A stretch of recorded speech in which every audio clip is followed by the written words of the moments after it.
Gracias, chicos, y qué gusto tenerlos por acá. ¿Nos han dado cuenta que de repente hay fases en nuestra vida como que decimos, ya esto no es un resfriado común, estoy como que estornudo y me pongo muy alérgica a todo? Pues sí, las alergias es algo que realmente tenemos que reconocer y que sucede muy a menudo y no está tal vez diagnosticado. Estamos con el doctor Juan Pablo Maselli, él es alergólogo y hoy vamos a conocer acerca de esta diferencia. Bienvenido al programa y qué gusto tenerlo por acá. Muchas gracias, feliz día para todos y esperemos aprender un poquito de lo que son las alergias del día de hoy, que son tan prevalentes en nuestro país. Qué interesante, ¿verdad? Porque lógicamente antes diríamos, ay no, simplemente está resfriado. Cuando ya vemos un patrón de que siempre en alguna zona o siempre por algún factor me da esa producción de mocos y estornudos, pues lógicamente ya vemos que hay algo ahí detrás que podría ser una alergia. ¿Cómo lo identificamos? Bueno, las alergias hay de diferentes tipos, las respiratorias son las más prevalentes. Estas las vamos a identificar precisamente por esas molestias en la nariz que son constantes, ¿verdad? Claro. Nos despertamos todos los días con nuestra nariz tapada, con estornudos, nos pican los ojos y conforme va avanzando el día, vamos viendo que las molestias disminuyen. En el caso del asma, que es otra de las enfermedades comunes, pues lo que nos da es tos, nos da dificultad respiratoria, nos da silbidos en el pecho y esto ocurre a veces cuando hacemos ejercicio o a veces después de que estamos en una actividad durante la noche o la madrugada. Esas son como las más comunes dentro de lo que son las alergias respiratorias. Claro, y es que de repente también nos encontramos en un país tropical donde obviamente hay un cambio de clima, empieza también el olor de los pinos, las casas también que conservan mucha humedad y todos estos factores que también van sumando y que de repente no podemos hacer nada más que ver cómo lidiamos con la alergia. Ahora que hablamos de los más comunes, ¿cómo podemos hacer para que no nos afecte tanto? Digamos en el caso, por ejemplo, de polvo en la casa, ¿verdad? Claro. Que es algo muy común. Sí, totalmente común y de hecho es lo que más alergia nos provoca. El polvo de la casa contiene diferentes elementos que nos dan alergia. Dentro de ellos los más comunes son los ácaros.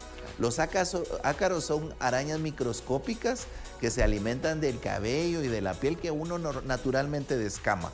Sí. Cuando los respiramos, entonces se pegan en la mucosa, tanto nasal como a nivel bronquial, y eso pues desencadena un proceso inflamatorio que nos da las enfermedades tales el caso como de la rinitis y del asma bronquial. Son muy comunes. Lógicamente no nos vamos a dar cuenta porque como es microscópico no lo vemos y sentimos que simplemente no está y no existe, pero es lógicamente la causa de muchas de nuestros padecimientos con alergias. Exactamente, y entonces para poderlos combatir de una manera eficaz, una de las formas más comunes es trapear y no barrer la habitación del paciente que es alérgico, porque entonces de esa manera se queda pegado en lo que es el paño y no se suspende en el aire y no lo respiramos.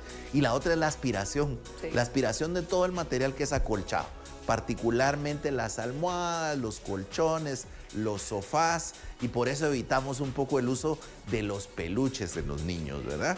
Porque pues van a colectar este tipo de material y entonces van a enfermar a nuestros niños. Es recomendable, me imagino, también el estar lavando, bueno, no solo los peluches, sino que también, digamos, el colchón, que también es uno de los lugares donde almacena muchos ácaros, ¿o no?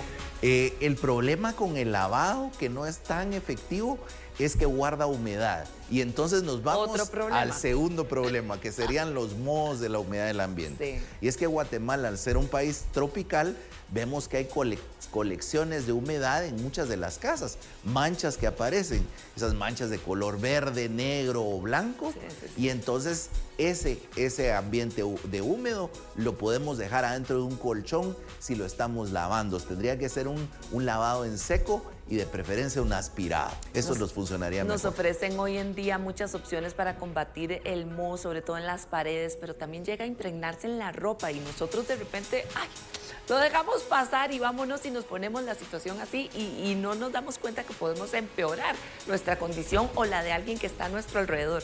Porque pensamos que, bueno, yo no soy alérgica, pero la persona de al lado puede sufrir con solo estar al lado mío.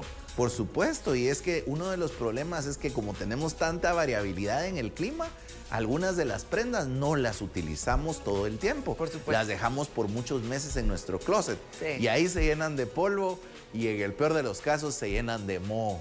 Y entonces cuando nos las ponemos, nos las colocamos, entonces empezamos con las molestias, nosotros o los que están alrededor de nosotros. Y si tenemos mala respiración o no olemos, no somos tan sensibles, pues no nos vamos a dar cuenta. Pero hay unos que tenemos nariz de sabueso que nos damos cuenta en un 2x3.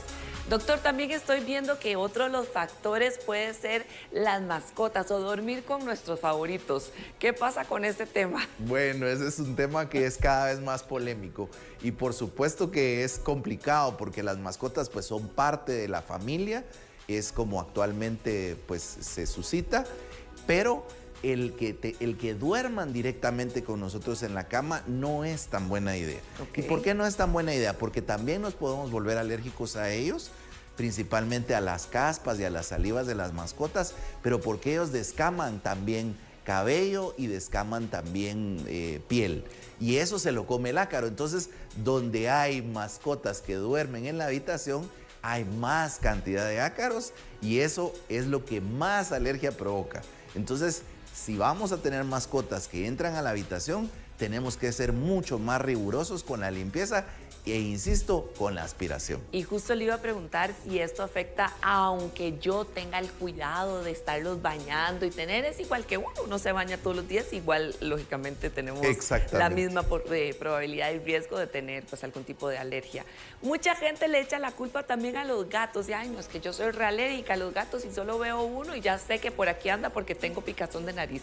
Sí, y ocurre que podemos ser alérgicos a los gatos sin tener nosotros gatos. Y eso pasa porque los gatos marcan su territorio a través de la orina y a través de la saliva. Eso se seca en el ambiente y entonces se aeroliza, quiere decir flota en el aire. Entonces puede ser que nos seamos muy alérgicos al gato y que no tengamos gato, pero nuestro compañero de trabajo, nuestro amiguito de los estudios, tiene gato y cuando llega nos ponemos muy mal. Y entonces, desafortunadamente, es uno de los alergenos importantes. Yo me imagino que hay diferentes tipos también de alergia. Hay unos que pueden soportarse, no sé si son tratables o no, pero hay otros que me imagino que pueden, así como aparecen de la nada, también podrían desaparecer con algún tipo de tratamiento. Exactamente. Entonces, en el caso de las alergias y particularmente las alergias respiratorias, utilizamos el tratamiento de la inmunoterapia. La inmunoterapia es la desensibilización y es primero averiguar qué nos está provocando alergia y luego empezarnos a poner pequeñas dosis de lo que los coloca la alergia para poder volvernos resistentes, tolerantes a esto. Yo tengo una confesión que hacer. En mi casa tenemos gato y mi esposo resultó alérgico al gato, pero era o él o el esposo. Entonces aquí empezó con este tratamiento y sí le funcionó. Ya no se tuvo que ir mi esposo de la casa. Pero estuvo así de verdad porque el gato tenía su lugar ya fijo. Doctor, estoy viendo por acá también que de repente uno se puede volver alérgico a las cucarachas. Es otro alergeno muy importante. Las cucarachas tal vez serán el tercero o el cuarto alergeno más importante de interior en casa.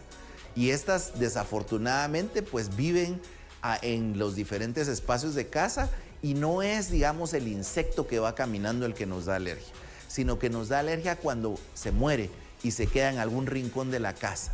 Estos insectos se deshacen con el tiempo y al deshacerse con el tiempo, pues entonces cuando sacudimos o barremos, hacemos este mismo proceso de aerolización. Claro. Los dejamos que floten en el aire y entonces los respiramos y nos provocan tanto rinitis como asma. Entonces es muy importante el control de estos insectos a través, pues obviamente, de poder usar insecticidas que sean de depósito y que no dañen también la salud.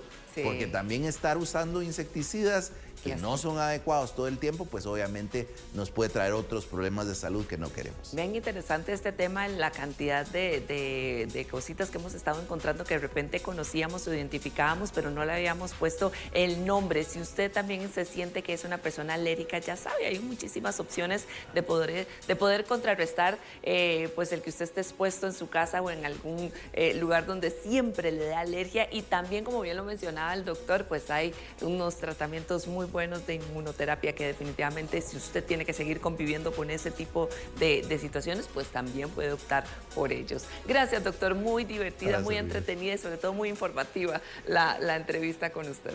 Muchas gracias a ustedes también. Vamos a continuar con más de Nuestro Mundo. Aquí apenas estamos